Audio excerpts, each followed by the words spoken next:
Hey everyone, I'm Tyler Metcalf and I watch the film so you don't have to. On this video, we're going to take a look at Koa Peat's absolutely dominant performance in Arizona's big win over the reigning national champions, the Florida Gators.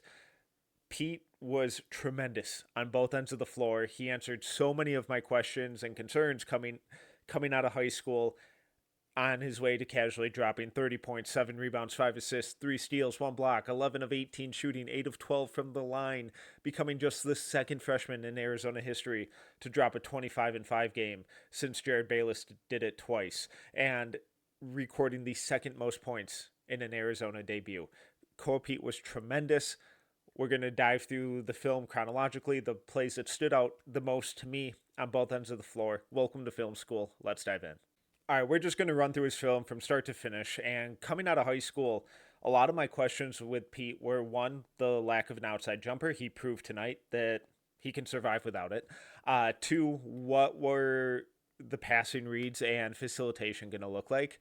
Three, what was the defense going to look like? Because frankly, it was bad in high school. It looked like he didn't really care, but not totally atypical for high school superstars. When he played with Team USA, though, in a more structured setting, it always looked a little better.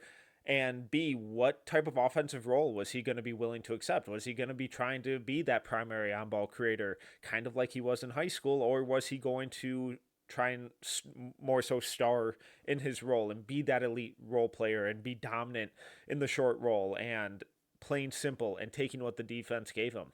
He answered all of those, like all of those concerns. I guess outside of the outside shot, he answered completely. And if he's continuing to buy into doing these little things, attacking what the defense gives him, being really patient around the rim, and really buying in to the defensive end of the floor, I'm not sure that the lack of an outside jumper is really going to be that hindering. Obviously, it'll put some sort of cap on what type of player he'll inevitably be. But if everything else is coming to the table with him, there's plenty of time to figure all of that stuff out. So let's go back to the beginning and really dive into how Peat dominated this game from the very start. So here we see him at the top, and he was a matchup nightmare for Florida all game because when they would switch their centers on him, like Micah Hangleton or Ruben Chinyelu, Peat was really confident at taking them off the dribble, trying to use his speed. When they put Alex Condon on him, he just played bully ball and overpowered Condon. So right here, and this is something we saw from Peat all the time in high school, head down, drives. Hangleton does a really good job cutting off the drive, but Peat spins back middle, plays off at 2 feet, little jump stop, gets to the middle of the floor. He destroyed Florida from the middle of the floor, and Arizona did a tremendous job of putting him in those situations. But Hangleton is playing really good defense here for a big against an athletic forward. Peat just gets great elevation, really good release point on these short mid-range jumpers. He's really good. And hopefully one day that form extends out to the perimeter. But for now, this is where he lives. Throws it up, nothing but net. Here, really similar situation, but this time he has Chinyelu on him and gets to the elbow, little face up, drives left, spins back middle. Chinyelu, unfortunately for him in Florida, loses his footing, but really similar process of just being patient, gets the defender leaning one way, spins back the other, gets to his spot, good elevation, high release point, soft touch, drops in the mid-range pull-up. Here, top of the arc, and now we see him going against Alex Condon, and Condon does a good job of sliding his feet here. Peat boots it off his shin, gets a little lucky on the broken play here, but these are the type of passing flashes and playmaking impact that I really hope that he can continue to have going forward. So broken play, he doesn't quit on it, does a nice job of making himself available, gets downhill, feels Boogie Flan coming for the steal behind him, spins against it, gets to the middle of the floor again, and now he's identifying Kurchenkov on the opposite wing, Toby Awaka cutting middle, and he's reading what Thomas Houck is doing here. Houck has to step to take away the dunk and hope that the wide open three gets missed or their secondary rotation comes. Peat reads it. He reads Houck making that rotation to Awaka, kicks it out, wide open three, easy as you like. But even on the defensive end, Pete really stood out. I love the activity on this possession. This is stuff that we saw a little bit of in FIBA, almost never in high school. But on the DHO here, take a look at the shot clock. It's a crucial aspect of this because it's getting a little late. They're out near midcourt. Pete does a great job blitzing this, disrupting it immediately. High hands, really disrupting. Del Orso does a good job taking away that passing lane, putting the ball handler on his heels, and then Pete's immediately recovering back and taking away Condon. And same situation, blitzes him again, gets physical, uses his speed and agility to really cut off the drive. High hands again, taking away any passing lanes. It's late in the clock. Good communication here by Del Orso. They're really trying to take this away. They delay him long enough for Pete to then recover, get back rim side, and now wall off Condon. Might get away with a little bit of a foul there. But hey, no whistle. We play on. No whistle. Shot clock violation. Love the activity and ground coverage on that possession by Pete. The short roll all night is where Pete lived and is getting him these touches in the middle of the floor with a runway. Florida couldn't do anything to stop him. So on the short roll here, catches, Condon's out of position. He's showing more towards Bradley, doesn't get back in time. Condon's almost playing like he's expecting Hangleton to step up and meet Pete. He doesn't. He's staying home on Awaka, who's under the basket. If he leaves Awaka, that's probably an easy dump off for him for an easy layup. Pete sees the runway, takes it, goes straight into Hangleton's chest, takes away his ability to really locate or swipe down on the block or on the shot attempt. Pete shows off his strength, scoring touch. That's just a pro finishing move. Back to the defensive side of the ball here.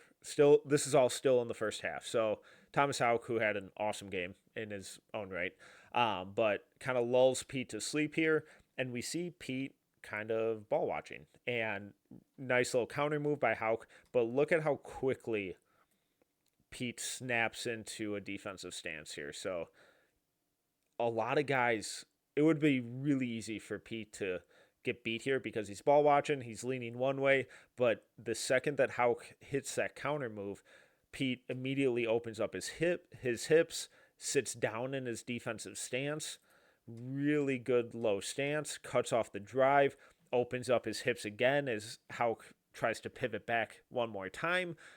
He does a tremendous job of walling off this drive, reading and reacting to multiple dribble counter moves without fouling. Drayden Bradley tries to gamble, tries to go for the steal, didn't need to, gets called for the foul, but really good defense throughout that from Pete, even though he initially almost got caught ball watching.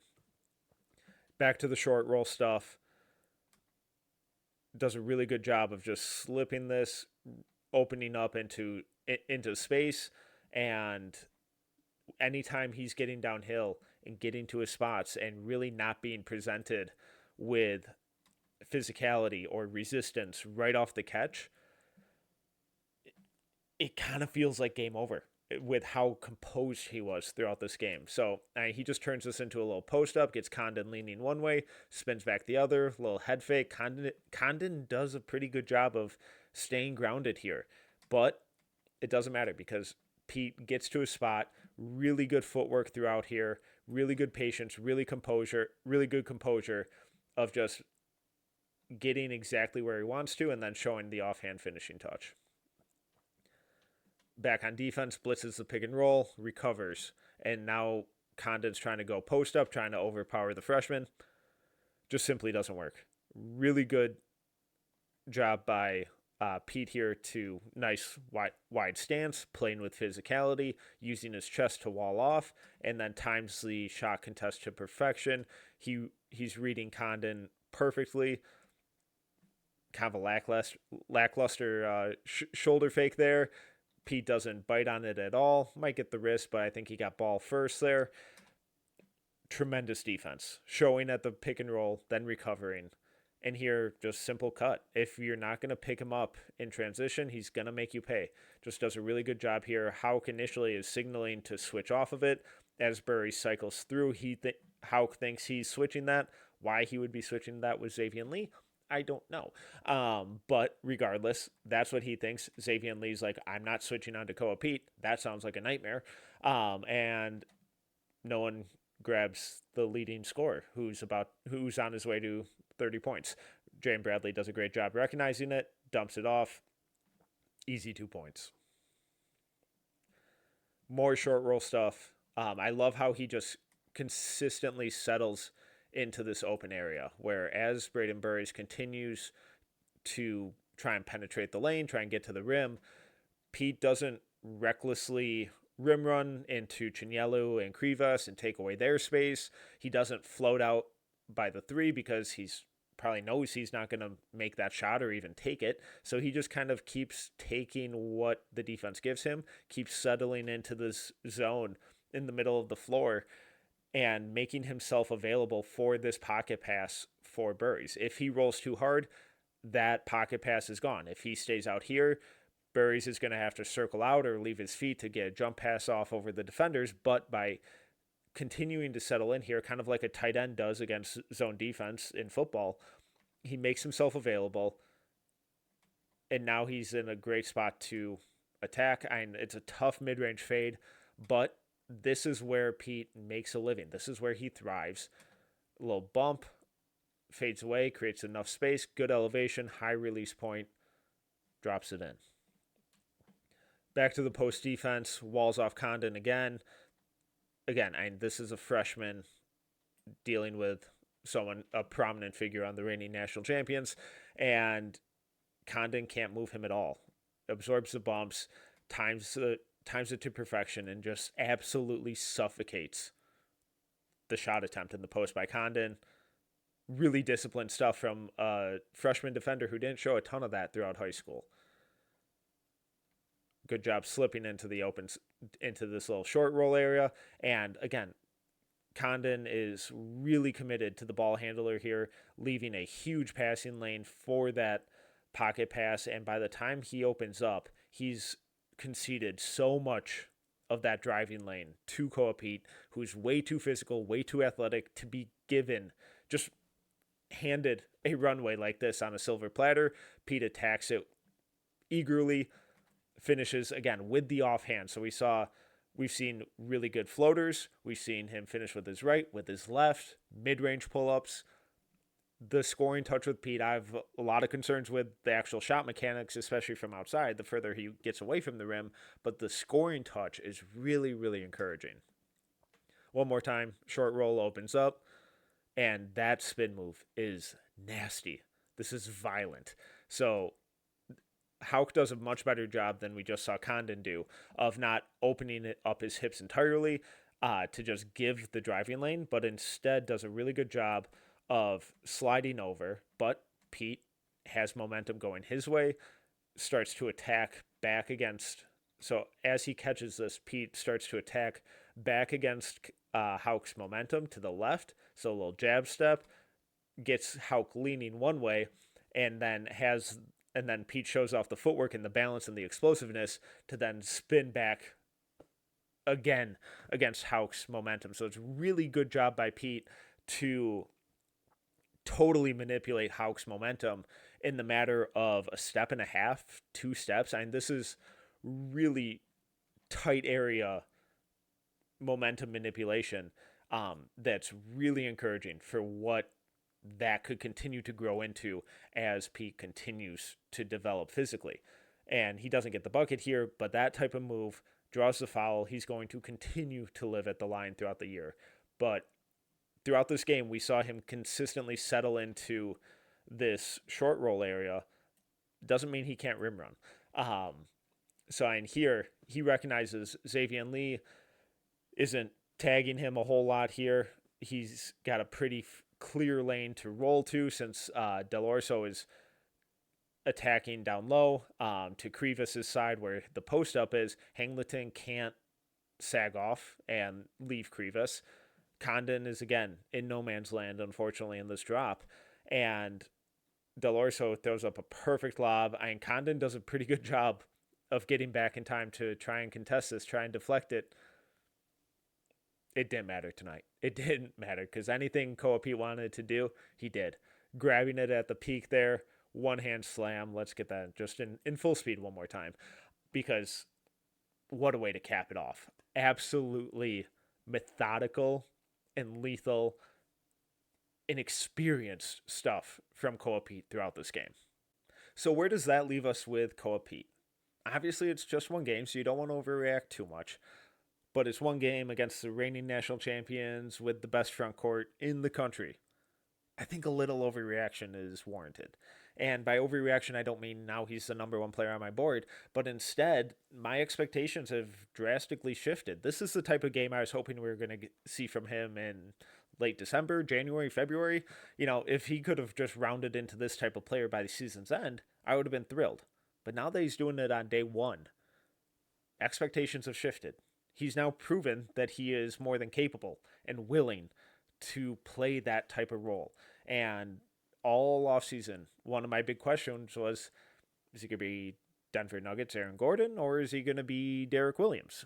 Both of whom were terrific players at Arizona, but it's an archetype that's really tricky to translate to the NBA. So far, he's looking like Denver Nuggets Aaron Gordon, which in my book is a top 10 pick easily in the 2026 NBA draft.